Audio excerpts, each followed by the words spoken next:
The WoW Raiders are back at it again and they want to ERP with you! Echo Raid Parse, I mean.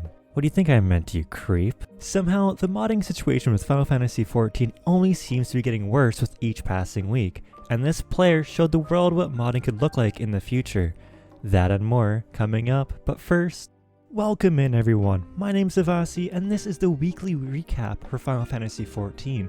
In this video, we'll be talking about the next 6.2 update, which will contain goodies for all types of Final Fantasy XIV players, the add-on incident, as well as the event coming to our beloved game.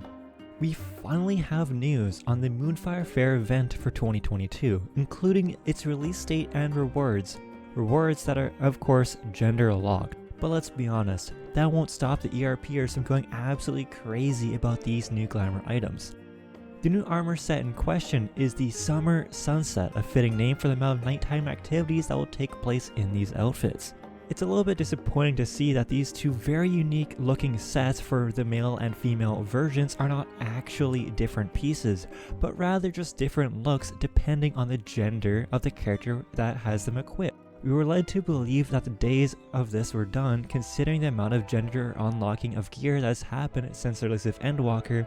However, I suppose that we will just need to wait and see if there are actually two sets, or in fact just one. For those who have obtained a house at the release of the Ishgardian Housing District, you will be able to put out your new Summer Bonfire Housing item in your yard if you do decide to complete this event. I'd like to draw your attention to the promotional image used for the Moonfire Faire event. It shows us a male Mikote on an obstacle course of sorts, with explosions behind him. We don't know for certain whether or not this will be the same jumping puzzle that we had a few years prior, or if it will be entirely new. Who knows, maybe it's a preview of the next Manderville update that will be happening in the upcoming patches.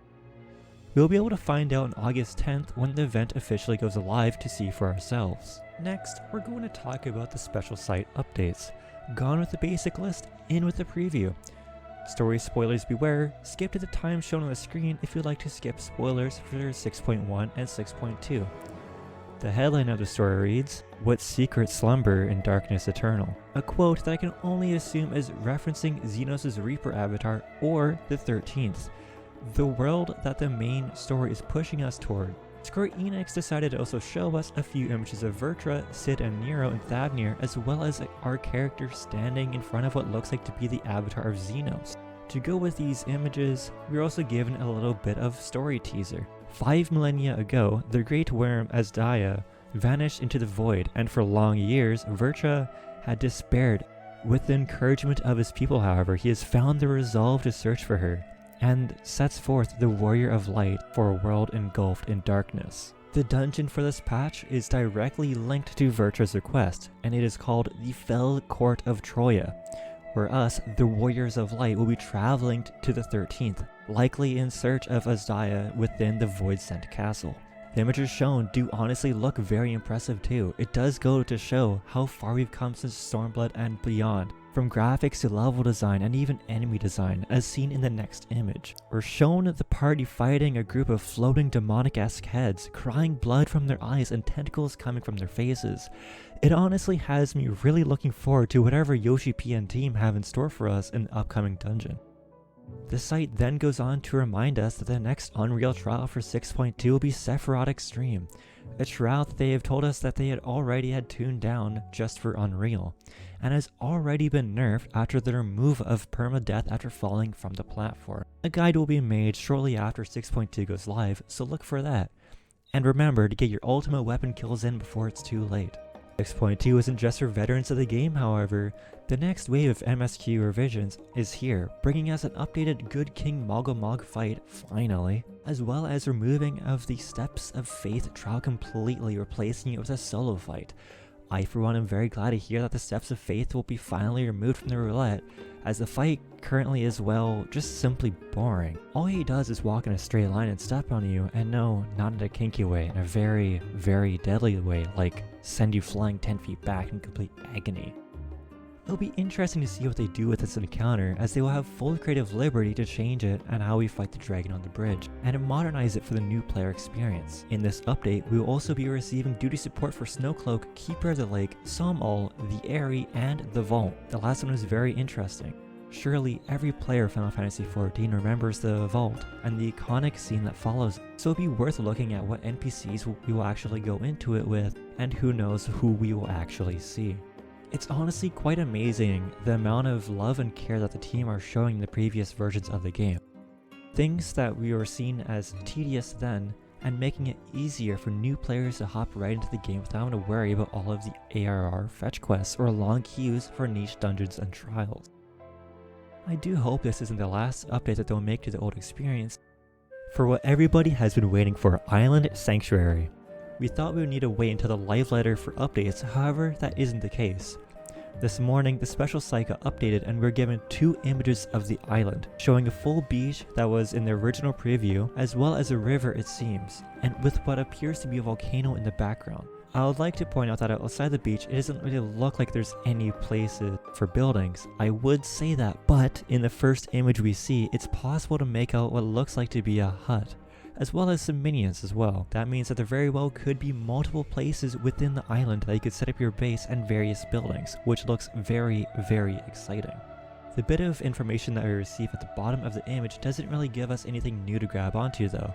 They wrote, "Find sanctuary in an island paradise abundant with wildlife where crops may be sown and minions let to roam. What will you learn in nature's embrace, and what will you create from this newfound inspiration?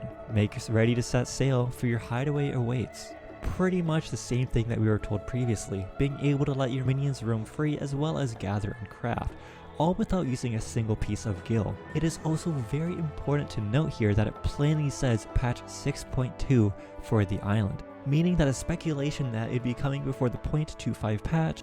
This is absolutely massive, as the casual players and non-raiders will have something to do before the relic releases in the mid-patch. And with the assumption that this update will be coming out on the 23rd, in just a little over 2 weeks of me writing this, it will be here extremely soon. We should know even more information next week during the live letter on August 12th, so if you'd like to see a recap of that, be sure to subscribe and ring the bell for notifications. And lastly, mods. Mods. As of late, there's been a lot of heat surrounding this topic. From the world first team for Dragonsong Ultimate using custom triggers within their clear VOD, sparking a statement directly from Yoshi P mentioning that third-party tools are directly against terms of service without mentioning the world first team within the congratulatory tweet, to the data mined glamour on the billboard advertising an in-game RP venue. And now as of this week, we've seen it again. This time it's even worse. It's like watching a mobile game ad version of World of Warcraft using DBM. For those of you who aren't aware, we will show the clip in question. The Twitch streamer was banned shortly after this stream, so I'll be showing Xenos' VOD of this. Links to his reaction and Twitch will be in the description. As you can immediately see, his game is not what you nor I would experience. The camera is way zoomed out and there's an extra minimap.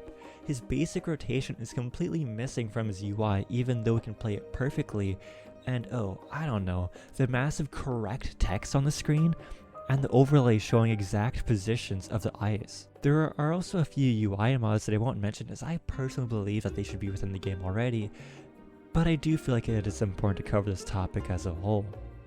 Mods have been around forever, and they always will be unless Final Fantasy XIV releases an anti-cheat, which Yoshi P and team have said that they won't do. However, it still is directly against terms of service to use many of these mods. All of the ones you see in the streamer's UI are in fact against terms of service. They also did end up getting suspended on Twitch after this, and it is undetermined whether or not they got banned in-game. You can find the full TOS about third-party tools and add-ons within the Final Fantasy XIV site/lodestone, but the TLDR is that anything that augments or reads the game's files is against terms of service. The only mod that I'm aware of that doesn't break these terms of service is G-Shade or Reshade. That means all of the nasty nudity mods that I'm sure that you use are also against terms of service. And with all that said, that is all of the important Final Fantasy XIV news that happened this week. Thank you if you made it this far, and be sure to subscribe and like if you enjoyed, and I will see you next week.